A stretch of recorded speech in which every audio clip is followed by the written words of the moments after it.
Camarades, bonjour. J'espère que tout un chacun s'est très bien réveillé. Et donc, nous entamons le dernier trimestre de l'année 2025. C'est le lieu pour moi donc de rendre un hommage appuyé à nos forces de défense qui continuent de se battre sur tous les fronts pour que le Burkina Faso reste debout et tienne. Et c'est le lieu aussi pour moi de vous féliciter pour tout le travail abattu tout au cours de l'année jusque-là, pour votre résilience, pour votre abnégation, pour votre ardeur au travail.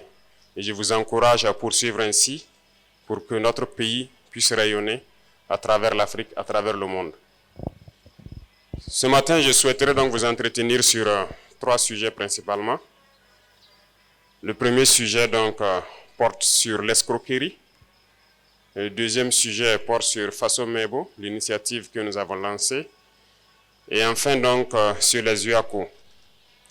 Sur le volet de l'escroquerie, alors je tenais à attirer l'attention de tout un chacun d'un phénomène qui persiste depuis plusieurs années. Il s'agit d'individus, pour certains, qui se baladent donc à travers le pays, souvent chez des opérateurs économiques, souvent même chez certaines personnes qui viennent pour investir au Burkina Faso. Et leur but, c'est de pouvoir les escroquer, en faisant comprendre à certains que pour avoir des marchés au niveau de l'État, il fallait payer certaines sommes. Certaines personnes venues investir au Burkina Faso se voient escroquées par les mêmes faits. D'autres aussi se promènent, font comprendre donc à des Burkinabés qui souhaitent avoir des audiences et qui les monnaient, qui les escroquent, qu'il faille payer de l'argent pour avoir des audiences, soit à la présidence ou même dans certains ministères. Alors je tenais ici à attirer l'attention des uns et des autres. Et comme nous le disons, nous sommes en révolution et ce sont des choses qui n'existent plus au Burkina. Il faut que tout un chacun comprenne que pour avoir un marché, il faut se mettre dans les règles, travailler en bonne et due forme pour avoir son marché. Il n'est pas question de payer 5 francs à qui que ce soit pour pouvoir avoir un marché. Ce sont des pratiques politiciennes anciennes. Mais vous voyez, c'est resté ancré dans les gènes de certains et ils se font escroquer. Résultat de course, ils fatiguent nos gendarmes et nos policiers dans des enquêtes permanemment pour retrouver ces individus qui les escroquent. Pour ceux-là aussi qui viennent pour investir au Burkina Faso ou quoi que ce soit, c'est la même chose. Pour avoir une audience à la présidence ou une institution particulière, je pense qu'il y a plusieurs portes d'entrée. Nous avons le bureau des conseillers qui est là, nous avons le bureau des grands projets, nous avons le service des protocoles. Si vous avez besoin d'investir ou besoin d'informations particulières, vous pouvez vous adresser aux gens.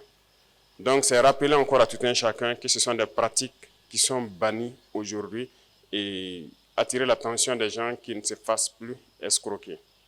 Le deuxième sujet porte donc sur Faso Mebo, qui, depuis son lancement, a connu un engouement particulier, a réussi donc à fédérer les énergies, à réunir les gens.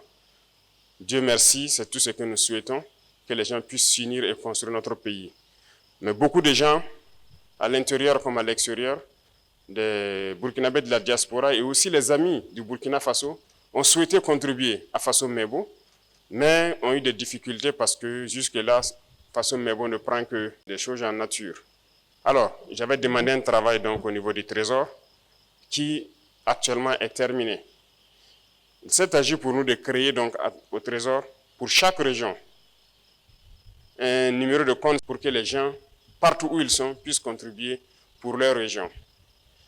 Il s'agit de la plateforme Faso Arzaka, où nous avons fait créer donc des fenêtres pour que chaque région puisse avoir une fenêtre particulière pour que les gens puissent contribuer. Ça sera de façon très transparente, de sorte que si les gens le souhaitent, chaque mois, nous devons pouvoir imprimer la liste de tous ceux qui ont contribué avec les montants. Donc, qu'ils soient burkinabés de l'intérieur ou de l'extérieur, pour quelqu'un qui veut contribuer donc pour que sa région puisse connaître des infrastructures, puisse embellir pour aider Faso Mebo dans son élan, pourront le faire désormais. Je vais ordonner donc le lancement de cette opération dès à présent.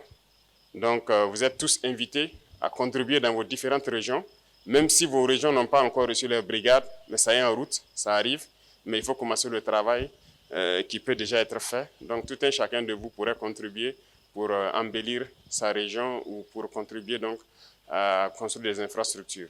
Retenons que personne ne viendra donc construire notre patrie pour nous. Ça commence d'abord par nous et je pense que tout un chacun peut faire quelque chose. Le troisième sujet porte sur les UACO, les universités africaines donc, de la communication qui viennent donc de clôturer donc, cette semaine. Un événement qui peut passer inaperçu, mais d'une importance capitale. Nous passons le temps à faire comprendre que la communication est un levier très important et très stratégique, surtout en temps de guerre. C'est à travers la communication que les impérialistes ont toujours détruit l'Afrique. Toutes ces guerres, ces divisions, ces haines qui sévissent sur le continent, depuis l'esclavage jusqu'à nos jours, c'est à travers la communication d'abord. Et ça continue avec le néocolonialisme qui sévit aujourd'hui. Par la communication, ils essaient toujours de nous dresser les uns contre les autres. Dieu merci aujourd'hui, à travers nos Waïnia, à travers nos Birsé, ils ont réussi à inverser la tendance, à déconstruire tous les mensonges de l'impérialisme. Nous les rendons hommage pour cela, quoi qu'il faille continuer à encadrer cette communication. C'était nécessaire parce que, vous voyez, ils mettent beaucoup d'argent dans leur communication. Mais en plus de tout cela, ils nous utilisent nous-mêmes pour financer cette communication contre nous. Vous ne pouvez pas comprendre que la victime elle-même donne l'arme à son bourreau, voilà, pour la tuer. Parce que, en faisant donc l'arbitrage budgétaire en 2024, je me suis rendu compte de quelque chose de très grave.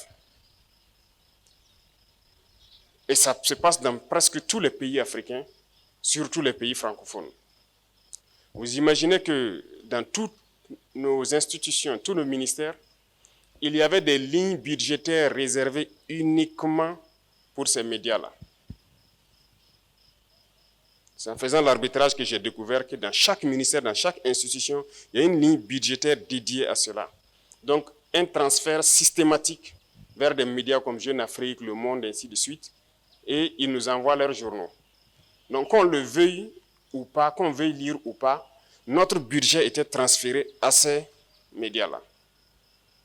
Et qu'ils écrivent souvent pour nous détruire. Et ça se passe dans presque tous les pays africains, surtout francophones. Mieux, ils ont trouvé le stratagème de trouver dans nos pays des sociétés, généralement des sociétés d'État, qui sont vraiment posées financièrement pour être actionnaires de leurs médias. Et vous savez qu'un média, ça ne produit pas forcément quelque chose. Donc, si vous êtes actionnaire, très souvent, vous êtes amené à injecter de l'argent pour permettre le fonctionnement de la chose, parce que vous n'attendez pas un bénéfice. Et là aussi, on vient de le découvrir il n'y a pas très longtemps, avec le nouveau directeur général qui est arrivé dans une société. Il se trouvait que la société au Burkina Faso est actionnaire donc, de ces médias-là. Et au conseil d'administration, donc, il s'était agi de transférer de l'argent, et c'est ce qui se passe d'habitude. Donc, il a pris le soin de rendre compte pour comprendre, et nous avons dit d'arrêter ça automatiquement et de sortir de leur capital. Certes, ils ne pourront pas nous rembourser ce qu'ils nous doivent, mais nous n'allons pas continuer chaque année encore à les verser de l'argent. Au Burkina Faso, par exemple, c'est la LONABé qu'ils avaient ciblée. Et c'est la LONABé qui était actionnaire donc, au niveau d'un média comme Jeune Afrique. Donc, il va de soi que ces médias-là soient foncièrement contre nous. Ils ne pourront jamais parler bien de nous et nous n'allons pas permettre à ce que nous-mêmes, nous continuions à les alimenter. Et ça se passe dans beaucoup de pays. Et ce serait bien que tous les pays africains se réveillent et que nous arrêtons cela. Ils passent par plusieurs manières, en faisant du chantage à des États, à des chefs d'État, à des opérateurs économiques qui versent de l'argent chaque mois ou chaque année pour qu'ils parlent bien d'eux. Il faut que nous revenions à de meilleurs sentiments, si je peux dire. Il faut que les Africains comprennent que ces gens, ils font tout à travers la communication pour nous détruire. Et à un moment donné, il faut dire stop et reprendre le relais nous-mêmes. Voilà pourquoi plusieurs fois j'ai interpellé des communicateurs, des hommes des médias, pour que nous communiquions pour notre patrie. C'est la meilleure chose. Rien que les conflits en Afrique, regardez le désastre que ça fait, il faut que nous comprenions que la communication est une arme redoutable. C'est dangereux pour nous lorsque eux ils communiquent, mais c'est à leur avantage lorsqu'ils communiquent contre nous. Donc il y a un choix à faire. Il n'y a pas quelqu'un qui puisse prendre la parole et dès que vous prenez la parole pour parler, il n'y a pas d'impartialité. Vous prenez parti. Donc, quand on se dit aujourd'hui journaliste ou communicateur, vous ne pouvez pas être impartial. Il faut que les gens choisissent, soit ils sont pour la patrie ou contre la patrie.